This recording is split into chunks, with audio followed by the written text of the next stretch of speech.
পরিকল্পিতভাবে মব সৃষ্টি করে বিভিন্নভাবে তাদের রাজনৈতিক প্রতিপক্ষকে হত্যা করা হচ্ছে, বিভিন্নভাবে তাদেরকে অমানবিক আচরণ করা হচ্ছে। একটা ছেলেকে তার বউ বাচ্চা মারা গেছে, তাকে পর্যন্ত জেলখানা থেকে এসে সে দেখতে দেয়নি। কত বড় অমানুষ এই সরকার! মানবিক গুণাবলী থাকলে, এতটুকু সামান্যতম তাদের দয়া থাকলে, মনের মধ্যে মানবিকতা থাকলে এই কথা কেউ করতে পারে না। চিন্তার বাইরে। আমি ছাত্রলীগ করি, আমার যদি দোষ থাকে, আপনি অপরাধ করলে তার জন্য মামলা করবেন, সেই মামলায় আপনার প্রমাণ করবেন আমি দোষী, তারপরে আমাকে শাস্তি দেবেন। এখন আমি ছাত্রলীগ করার জন্য আমার পথে ঘাটে আমাকে ধরে নিয়ে মেরে ফেলতে হবে, আমার বউ বাচ্চাকে মেরে ফেলতে হবে, এটা কোন দেশের কোন আইন? আওয়ামী লীগ করলে তাকে মারতে হবে, এটা কোন আইন? আওয়ামী লীগ করলে, দোষ করলে না আপনি তাকে মারবেন? একটা সংগঠনে লক্ষ লক্ষ কোটি কোটি লোক থাকে, তার মধ্যে সবাই কি গণহত্যার মধ্যে জড়িত? সবাই কি খারাপ কাজ করেছে? দেখুন, আমি যেখানে যাচ্ছি সেখানে আইন শৃঙ্খলা আছে, সব কিছু আছে।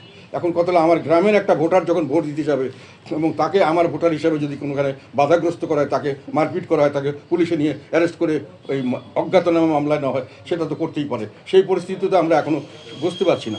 অলরেডি কালকে আমাদের ব্রাহ্মণবাড়ি এক মিছিল করার পরে এক ক্যান্ডিডেট, তার নামে মিথ্যা একটা খুনের মামলা দিয়েছিল, উনি আবার এটা থেকে অ্যাফিডেভিট করে সেই বাদী বলেছে উনি মামলার আসামি না। তারপরেও তার বাসায় হুমকি দেওয়া হচ্ছে, পুলিশ থেকে বলছে আমার উপর তো চাপ আছে আপনাকে এইসব করলে অ্যারেস্ট করার জন্য।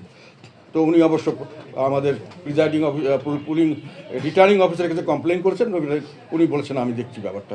তো এই ধরনের হুমকি কিন্তু আছে। এখন একটা এমপি ক্যান্ডিডেট যেটা করতে পারে, একটা গ্রামের কৃষক তো সেটা পারবে না। তাকে যখন হুমকি দেওয়া হবে, সে তো ভয়ে পালিয়ে যাবে।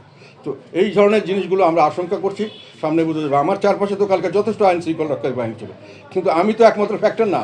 আমার তো হাজার হাজার আমার ভোটার, লক্ষ লক্ষ ভোটার আছে, সাধারণ মানুষ গ্রামের ভিতর থাকে, তারা অনেক ধরনের ভয়ভীতির মধ্যে থাকে। তাদেরকে এখন আসলাম, ভোট দিলাম, পরে বাসায় গিয়ে আগুন জ্বালিয়ে দিবে কিনা, আমাকে মেরে ফেলবে কিনা, পরে ভোট দিতে গেলাম আমাকে পথের থেকে ধরে অজ্ঞাতনামায় মামলা দিবে কিনা, এগুলো ভয়ভীতি থাকলে মানুষের যে স্বতঃস্ফূর্ততা, এটা তো থাকে না। এখানে আমি বলতে চাচ্ছি যে ওনারা যে ইলেকশন করছেন, ওখানে স্বতঃস্ফূর্ততা থাকবে বলে আমরা বিশ্বাস করি না।